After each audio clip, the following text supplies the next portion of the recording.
ना बहेलिए, नहीं पाएगा शांति कभी भी तू। काम मग्न क्रौच पक्षी का निष्ठुर हत्यारा तू।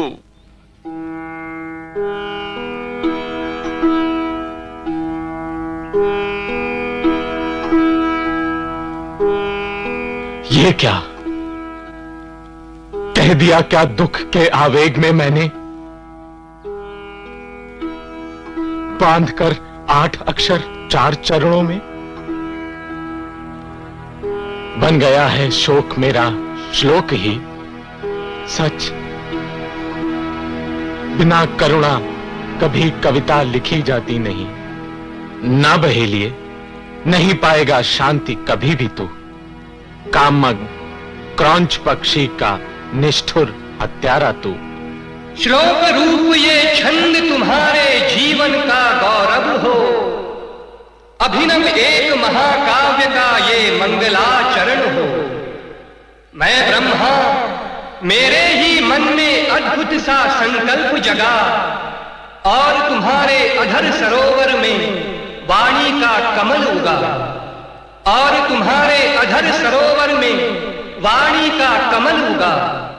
रामायण के बारे में फ्रांसीसी इतिहासकार मिशले कहते हैं, जब मैं एशिया की ओर देखता हूं तो मुझे मिलता है सुकून और सोच का एक गहरा फलसफा।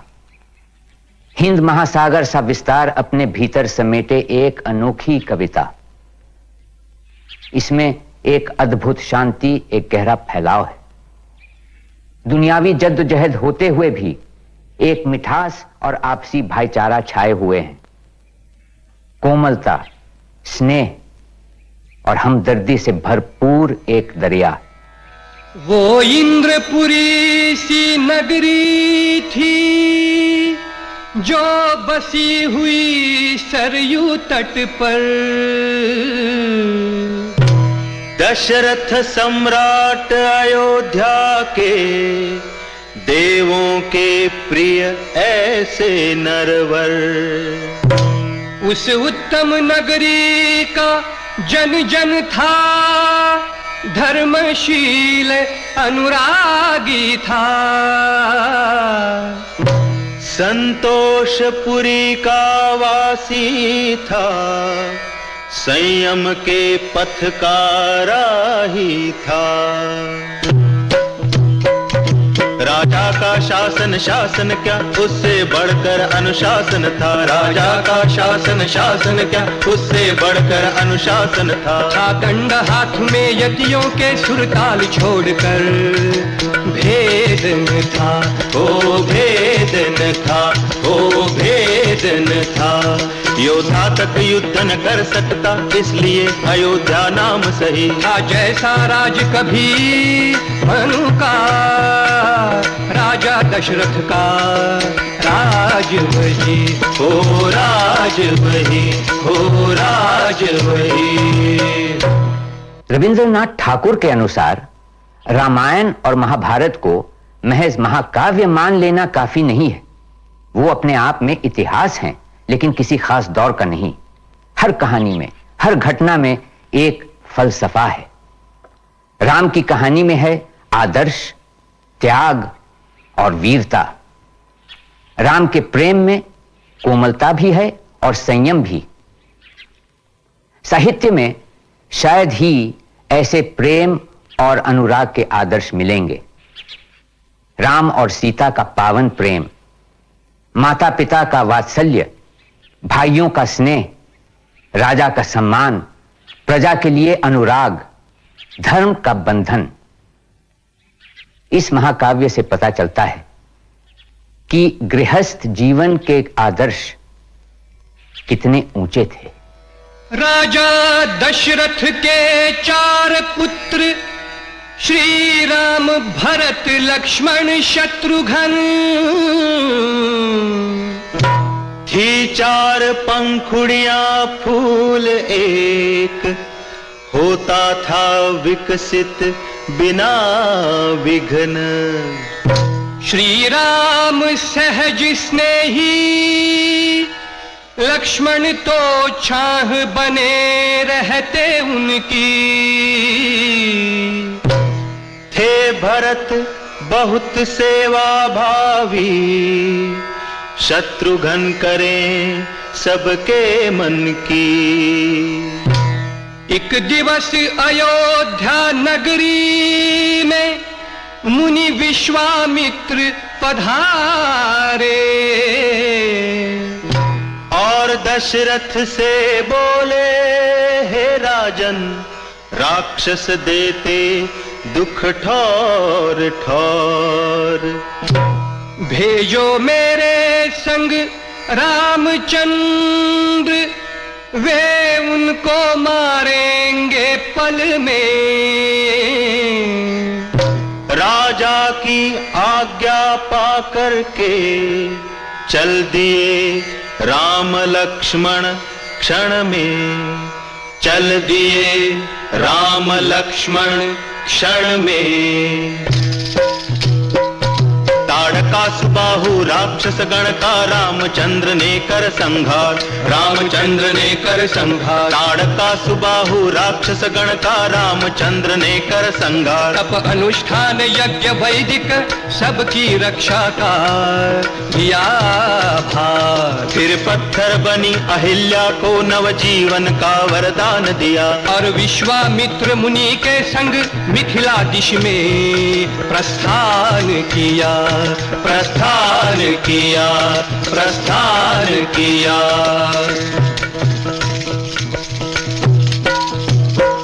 तोड़ा शिव धनुष जनकपुर में सीता का पाणी ग्रहण किया। लौटे श्री राम चतुर्भुज बन, जन जन ने जय जयकार किया, जन जन ने जय जयकार किया। राजा दशरथ थे वृद्ध सोचते, भार नहीं उठता भारी, भार नहीं उठता भारी। अब करनी है रामचंद्र की राजाभिषेक की तैयारी, राजाभिषेक की तैयारी, राजाभिषेक की तैयारी।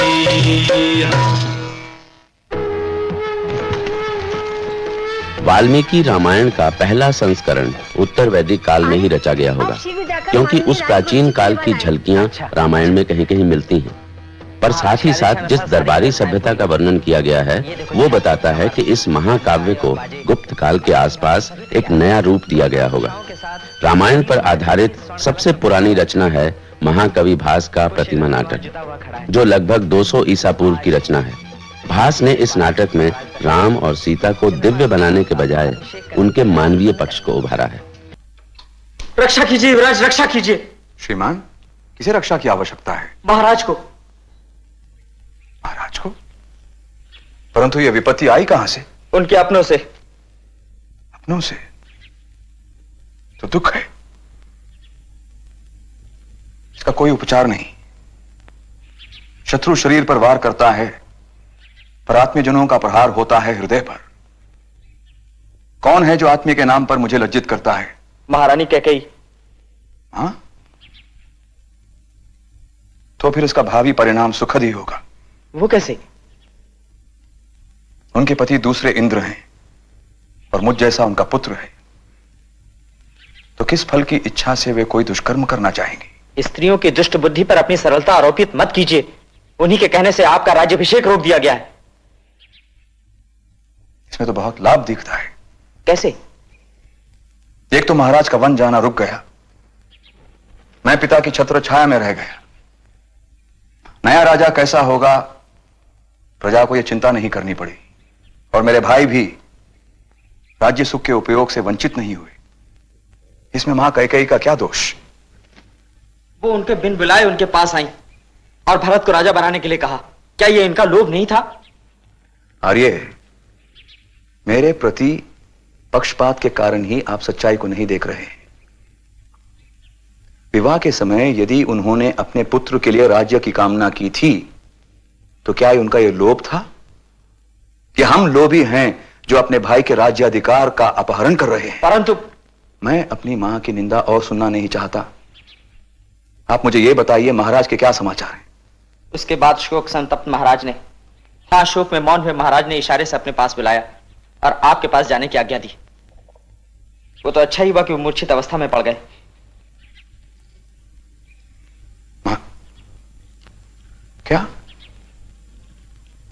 महाराज मूर्छित हो गए? क्या वे मूर्छित हो गए हैं कहते हैं आप? यदि आप नहीं सह सकते उनकी मूर्छावस्था को तो धनुष धारण कीजिए, दया न दिखाइए। धैर्य के समुद्र, कभी विचलित नहीं होने वाले लक्ष्मण को किसने विचलित कर दिया है? तुम्हारे क्रोधित होने से मेरे सामने सैकड़ों लक्ष्मणों की भीड़ सी दिखाई देती है। क्या ये मुझसे पूछते हैं आप कि क्या अर्थ है इस सबका? वंश परंपरा से प्राप्त किया गया राज्य छीन लिया गया है। शोक में डूबे महाराज ने भूमि को अपना आसन बना रखा है। क्या अब भी आपको संदेह है? ये आपकी दया है या स्वाभिमानहीनता? ओ सुमित्रा पुत्र, मेरे राज्य को खो देने के कारण ही तुम उत्तेजित हो। दुख है कि तुम विचारहीन हो गए हो।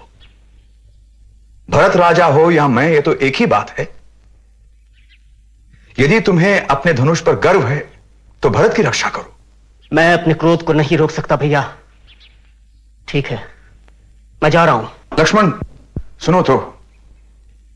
कहीं आर्य, तुम्हें शांत करने के लिए मैंने यह सब कहा। लक्ष्मण तुम ही कहो, क्या मैं सत्य की रक्षा करने वाले अपने पिता पर धनुष उठाऊं या अपनी माता पर बाण छोड़ूं यदि वो मेरी संपत्ति छीनती है, या अपने छोटे भाई भरत की हत्या कर डालूं जो निर्दोष है? अब तुम ही कहो, इन तीनों में से मैं कौन सा पाप करूं जिससे तुम्हारा क्रोध शांत हो जाए? लक्ष्मण मुझे दुख है भैया कि बिना सोच विचार किए आप मुझे धिक्कार रहे हैं। मुझे उस राज्य की चिंता नहीं है भैया जिसे पाने के लिए महान कष्ट उठाने पड़ते हैं। मुझे तो केवल इस बात की चिंता है कि देश निकाला होगा और आपको 14 वर्षों तक वनों में निवास करना पड़ेगा। तो इसलिए महाराज मूर्छित हो गए थे? इससे तो उनकी दुर्बलता प्रकट हुई।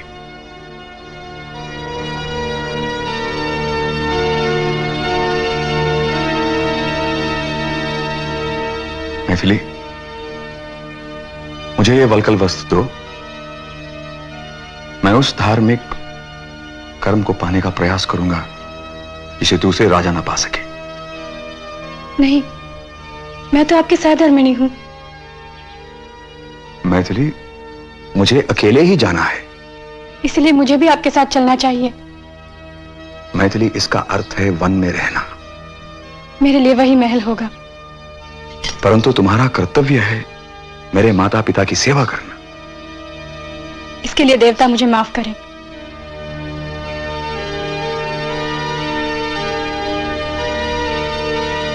भद्रे, एक और कोरा वल्कल वस्त्र प्रस्तुत करो। आर्य, और मेरे लिए आप सदा वस्त्र, आभूषण और मालाओं में से आधा भाग मुझे दिया करते थे, किंतु वल्कल वस्त्र तो आपने केवल अपने लिए मंगाया है। वल्कल के लिए ऐसा मोह क्यों? आर्य, मुझे भी इसकी आवश्यकता है। मैथिली, इसे मना करो। ऐसा ना करो लक्ष्मण। आर्य, मेरे बड़े भाई के चरणों की सेवा करके आप अकेले ही प्रसन्न होना चाहती हैं? ठीक है, इनके दाहिने चरण पर आपका अधिकार होगा और बाएं पर मेरा। अनुमति दे भैया। इन्हें आधा भाग दे दे स्वामी। सौमित्र बहुत दुखी हो रहे हैं। सौमित्र, सुनो। तपस्या रूपी संग्राम में यह कवच है, संयम रूपी हाथी को वश में रखने वाला अंकुश, इंद्रिय रूपी घोड़े पर नियंत्रण के लिए लगाम है, और धर्म रूपी रथ का सारथी। लो, इसे ग्रहण करो। मैं आभारी हूं। युवराज, हे युवराज, मत जाइए, मत जाइए। आप तो स्त्री सहित वन के लिए जा रहे हैं और भ्रात प्रेम के कारण राजकुमार लक्ष्मण भी आपके साथ जाने के लिए तैयार हैं। यह सुनकर महाराज धरती से उठे और धूल धूसित शरीर लिए वन के वृद्ध हाथी की तरह इसी तरफ चले आ रहे हैं। भैया, वल्कल वस्त्र धारण करने वाले वनवासियों को संसार में कुछ भी देखने की क्या आवश्यकता है? लक्ष्मण, हमारे जाने के बाद महाराज इन सोने भवनों को देखा करेंगे जिनमें हम कभी रहा करते थे।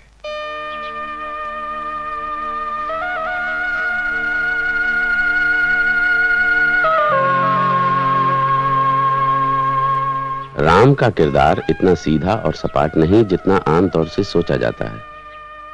हो सकता है कि लक्ष्मण की उत्तेजना राम के अंदर होने वाली उस उथल पुथल का अक्स है जिसे वो खुद जाहिर नहीं कर सकते। ऐसा लगता है कि वाल्मीकि ने जानबूझकर लक्ष्मण के किरदार को आवेशी और आक्रामक बनाया और राम को एकदम शांत व सौम्य, क्योंकि मर्यादा पुरुषोत्तम राम में उनके भक्त आवेश और उत्तेजना नहीं स्वीकारते। लक्ष्मण की कमजोरियां राम के सद्गुणों को उभारने का एक तरीका है, ताकि राम मर्यादापूर्ण व्यवस्था के प्रतीक बन सके। सुमंत्र जाओ और कैकेयी से कह दो कि मेरा राम वन को चला गया है, उसके वन की अभिलाषा पूरी हो गई।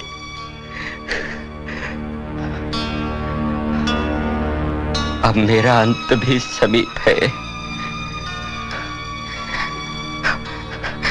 वो बुला ले अपने भरत को और अपने दुष्कर्म को सफल होने दे। जाओ सुमंत्र जाओ, उससे कह दो। जैसी आपकी आज्ञा महाराज। थे भरत गए ननिहाल, बुलाया गया उन्हें सत्वर, सब काम छोड़ दौड़े आए, ठहराया गया नगर बाहर, ठहराया गया नगर बाहर। नहीं, उनकी पूजा मत कीजिए। बात आप ऐसे रोक क्यों लगा रहे हैं? मैं नहीं चाहता कि कोई ब्राह्मण देवता समझकर इनकी पूजा करे। ये महान क्षत्रिय है। अच्छा, आपने इन्हें क्षत्रिय कहा। इनके नाम क्या है? ये इक्ष्वाकु वंशी है। इक्ष्वाकु वंश के पुत्र हैं? तब तो ये अयोध्या के शासक हैं। मुझे तो इनके दर्शन से महान लाभ हुआ है। मुझे बताएं, आदरणीय राजागण कौन है? ये राजा रघु, महाराज के पितामह। आगे कहिए। महाराज अजय, मेरे प्रिय पिता के पिता।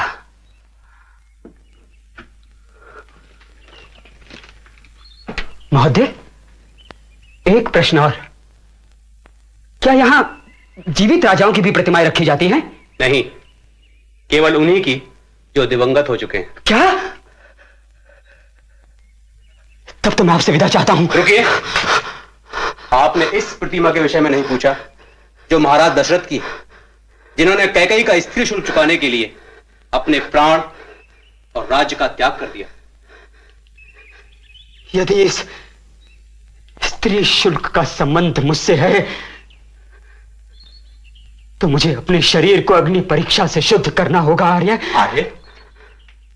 ये संबोधन तो राज्यकुल के व्यक्ति ही करते हैं। आप भरत तो नहीं? कैकेयी के पुत्र? हाँ, मैं भरत हूं, पर दशरथ का पुत्र हूं, कैकेयी का नहीं। तो मुझे क्षमा करें, मैं चलता हूं। रुकिए, मुझे पूरी बात बताएं। अब कोई बचाव नहीं रहा। ठीक है, सुनिए।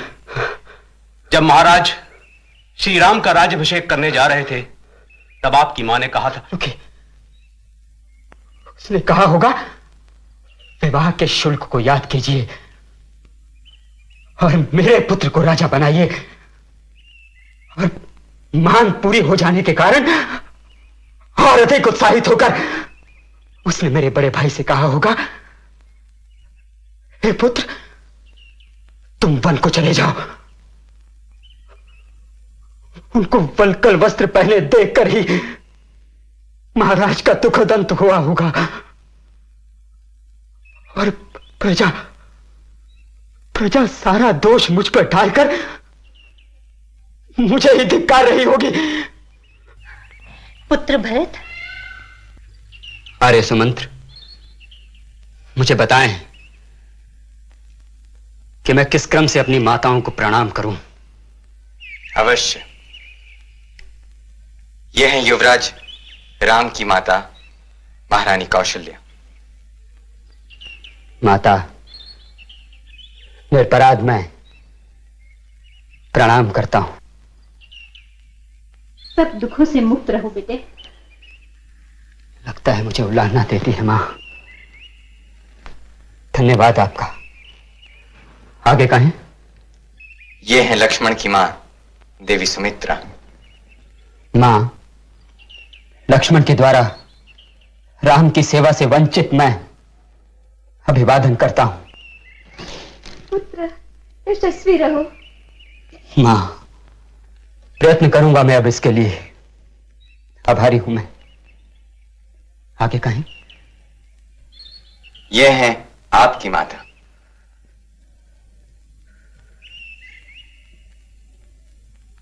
ओ पापिन, मेरी इस मां और इस मां के बीच तुम शोभा नहीं देती। गंगा यमुना के बीच बहती किसी छिछली नाली के समान लगती हो तुम। मैंने किया क्या है? पुत्र, तुम तो शिष्टाचार के सभी नियमों को जानने वाले हो। अपनी माता को प्रणाम क्यों नहीं करते बेटे? आप कहती हैं अपनी माता को। मां, आप ही मेरी माता हैं। आपको ही मेरा प्रणाम है। नहीं नहीं पुत्र, तुम्हारी माता ये है। हुआ करती थी कभी, अब नहीं है। मैं संसार में एक नए नियम की स्थापना करने जा रहा हूं कि वो माता जो अपने पति के साथ विश्वासघात करती है, माता कहलाने के अधिकारी नहीं रह जाती। पुत्र, महाराज के वचनों की रक्षा के लिए मैंने ऐसा कहा था। क्या कहा था तुमने? मेरा पुत्र राजा हो। अच्छा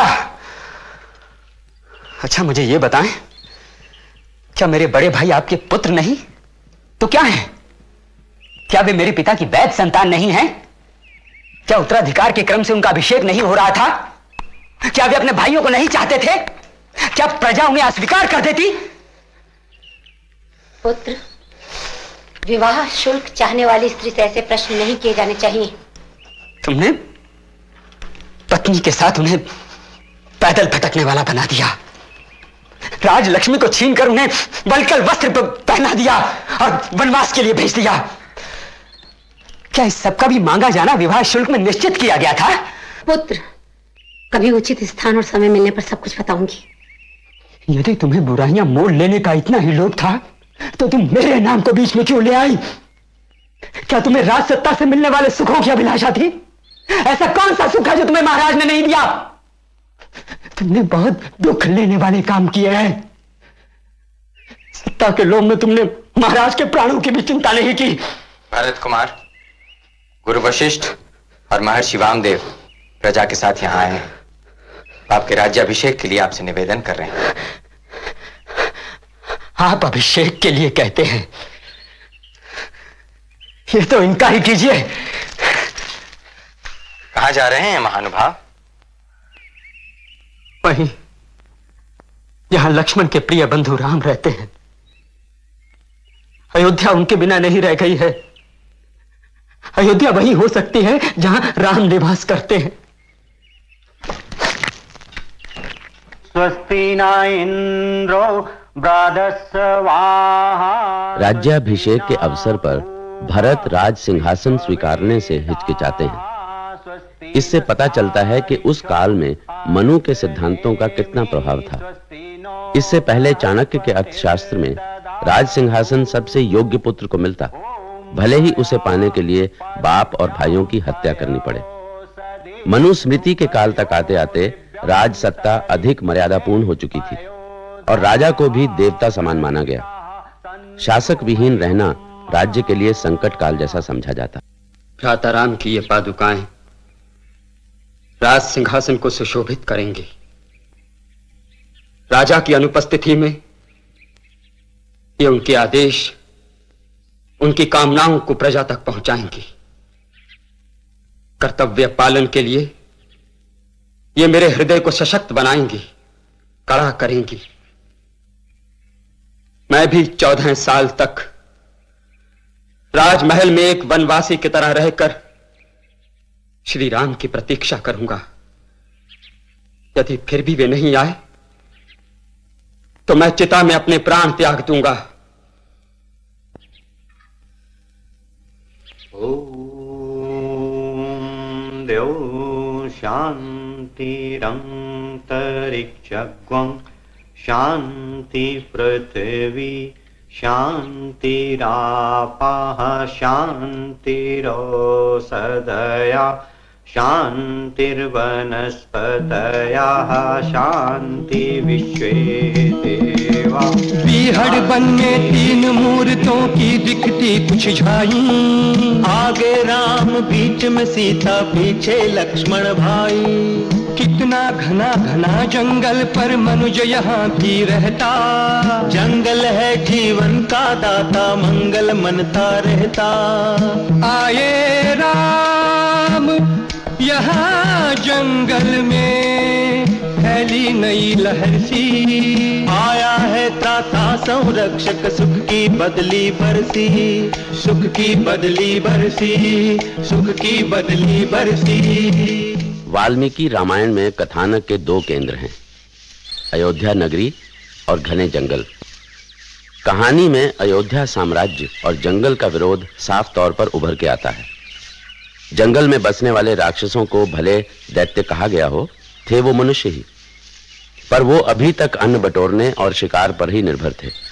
इसीलिए वो साम्राज्य की कसौटी पर असभ्य थे और राक्षस कहलाए। खेती के विस्तार से साम्राज्य जंगल की ओर बढ़ने लगा। ब्राह्मणों की टोलियां जंगल साफ कर राक्षसों के क्षेत्र की ओर बढ़ने लगीं और ये संघर्ष का मुद्दा बना। आप दोनों के रूप में अंततः हमें एक रक्षक मिल ही गया। मैं आपकी हर विपत्ति में सहायता करूंगा, किंतु क्यों आवश्यकता है रक्षा की? किससे भय है आपको? हम शांति प्रिय हैं, किंतु शांति में जीवन जीने के अधिकारी नहीं रहे। हम नगरों को छोड़ हम अपने स्वजनों और शिष्यों के संग इस सुदूर वन में साधारण जीवन व्यतीत करने ही आए थे। हम में से कुछ धर्म कर्म में संलग्न हुए, कुछ तप में लीन, शेष जीवन के लिए आवश्यक वस्तुएं जुटाते हैं। वन प्रदेश का कुछ क्षेत्र साफ कर हमने अपनी कुटिया बनाई है। हम में से कुछ उपजाते हैं धान, कुछ पशुपालन करते हैं। हमारी किसी से शत्रुता नहीं है। हम मोह माया के सांसारिक बंधनों से भी मुक्त हैं। किंतु इस वन में रहने वाले राक्षस हमारे साथ दुष्टता का व्यवहार करते हैं। वो नहीं चाहते कि हम इस प्रदेश में रहें। आपको हमारी रक्षा करनी ही होगी श्रीमान। मुनिवर, हमने अनेक राक्षसों से युद्ध किया है। हम सदा उनसे युद्ध करने को तत्पर हैं। वे हमारे शत्रु हैं, किंतु मेरी समझ में नहीं आता कि वे आप जैसे सम्मानित ऋषि मुनियों से क्यों घृणा करते हैं। क्योंकि वे इस वन प्रदेश को अपना समझते हैं। वे मानते ही नहीं कि यह समूचा क्षेत्र इक्ष्वाकु वंश के अधीन है, तभी हमें यहां से खदेड़ भगाना चाहते हैं। वे यज्ञ कर्म में विघ्न डालते हैं। हमारे आश्रमों को उन्होंने कितनी ही बार उजाड़ा है, हमारे कितने ही लोगों को मार डाला। हम उनसे त्रस्त हैं श्रीमान। आप राजपुरुष हैं, हमारी रक्षा करना आपका कर्तव्य है, आपके कुल का धर्म है। आप वन में रहें या नगरी में, यह तो आपको करना ही होगा श्रीमान। हम यहां अपनी शिक्षा, जीवन शैली और सभ्यता लेकर आए हैं। हम योद्धा नहीं हैं, युद्ध प्रेमी भी नहीं हैं। यह तो राजा और राजकुमारों का कर्तव्य है कि हमारी सुरक्षा का ध्यान रखें। वो राजा जो अपनी प्रजा की आय का 6वां हिस्सा ग्रहण करता है, यदि उसकी रक्षा नहीं करता है तो वो महापाप का भागी होता है। इसके विपरीत जो राजा अपनी प्रजा को अपना पुत्र मानकर उसकी रक्षा करता है, वो इस भूमंडल में प्रसिद्धि प्राप्त करता है। मृत्यु के पश्चात वो ब्रह्मलोक में स्थान प्राप्त करता है। उसे तपस्वियों की तपस्या का 1/4 पुण्य भी मिलता है। आप अब इस वन के स्वामी हैं, इसलिए हम आपकी शरण चाहते हैं श्रीमान। हे महामुनि हो, ऐसा ना कहें। मैं आपकी रक्षा के लिए हर प्रयत्न करूंगा और राक्षसों के भय से मुक्ति दिलाऊंगा। धन्यवाद। धन्यवाद।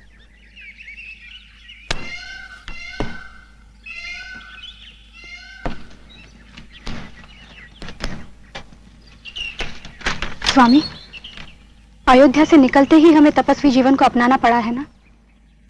हाँ, मां कैकेयी की यही इच्छा थी, इसीलिए हम वल्कल वस्त्र पहने हैं और बालों को जटा में बांध लिया है। फिर आप सदैव शस्त्र क्यों धारण करते हैं? युद्ध के लिए क्यों तत्पर रहते हैं? मैथिली, ये तो तुम जानती हो कि शस्त्र रखना क्षत्रिय का धर्म है। वो नगर में हो या वन में, उसे शस्त्रों से सज्जित होना चाहिए। किंतु तपस्वी के हाथों में शस्त्र शोभा नहीं देते। वन में आप तब धर्म का अनुसरण कीजिए। जब हम वापस अयोध्या पहुंचेंगे तब आप फिर से क्षत्रिय धर्म का पालन कर सकते हैं। नहीं मैथिली, नहीं। मनुष्य को कर्तव्यों और दायित्वों को इसलिए नहीं छोड़ देना चाहिए कि जीवन के दूसरे उद्देश्यों से उनका कोई मेल नहीं। मनुष्य हर समय उनसे बंधा रहता है। मैं चिंतित हूं। शस्त्रों का अपना तर्क होता है जो मनुष्य को युद्ध और हत्या की ओर ले जाते हैं। एक बार एक महर्षि घोर तपस्या में लीन थे। तभी उनकी साधना में विघ्न डालने के हेतु से देवराज इंद्र ने एक योद्धा का रूप धारण किया और उनके सामने जा पहुंचे। अपनी तलवार उन्हें सौंपते हुए उन्होंने कहा, इसे सुरक्षित रखने की कृपा करें मुनिवर। तलवार की सुरक्षा और दिए हुए वचन का पालन करने के लिए वो ऋषि जहां भी जाते हमेशा वो तलवार अपने साथ ले जाते। इस तरह सदैव शस्त्र साथ रखने के कारण धीरे धीरे उनके स्वभाव में बदलाव आने लगा और वे निर्दयी मनुष्य बन गए। अंत में उन्होंने धर्म कार्य से परित्याग कर दिया और लोगों की हत्या में जुट गए। जिस तरह आग लकड़ी को जलाकर नष्ट कर देती है, उसी तरह अस्त्र शस्त्र मनुष्य की बुद्धि और स्वभाव में परिवर्तन लाते हैं। स्वामी वैदेही, तुम भूल रही हो कि मैंने इस दंडकारण्य से राक्षसों के नाश और तपस्वियों की रक्षा की प्रतिज्ञा की है। मुझे अवश्य ये प्रतिज्ञा पूरी करनी। आप सभी राक्षसों को अपना शत्रु कैसे कह सकते हैं? किसी भी जीव की हत्या तब तक अपराध है जब तक वो आपको कोई बड़ी हानि नहीं पहुंचा रहा हो। बिना अपराध किसी की भी हत्या पाप है। स्वामी, मैं नहीं सोचती कि आपको इस तरह सभी राक्षसों का संहार करना चाहिए। सीते, राक्षसों का कहना है कि तपस्वियों को इस वन प्रदेश में रहने का कोई अधिकार नहीं। वे हमारी जीवन शैली को स्वीकार नहीं करते, हमारी सत्ता को भी नकारते हैं। वे आश्रमों को ध्वंस कर देते हैं, ऋषियों को मार डालते हैं। उन्होंने सदा ही हमारे शत्रु बनने का प्रमाण दिया है। हम ये नहीं देख सकते हमेशा कौन सा राक्षस क्या कर रहा है क्या नहीं। हमें उन्हें समूल नष्ट करना है और इस धरती को स्वजनों के लिए सुरक्षित बनाना है।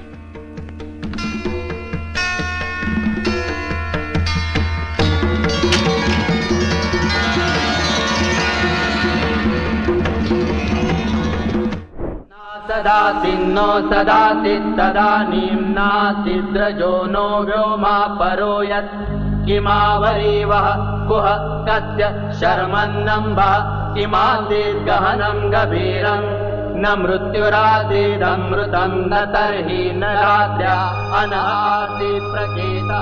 सृष्टि से पहले सत नहीं था, असत भी नहीं, अंतरिक्ष भी नहीं, आकाश भी नहीं था। छिपा था क्या, कहाँ, किसने ढका था? उस पल तो अगम अतल जल भी कहाँ था।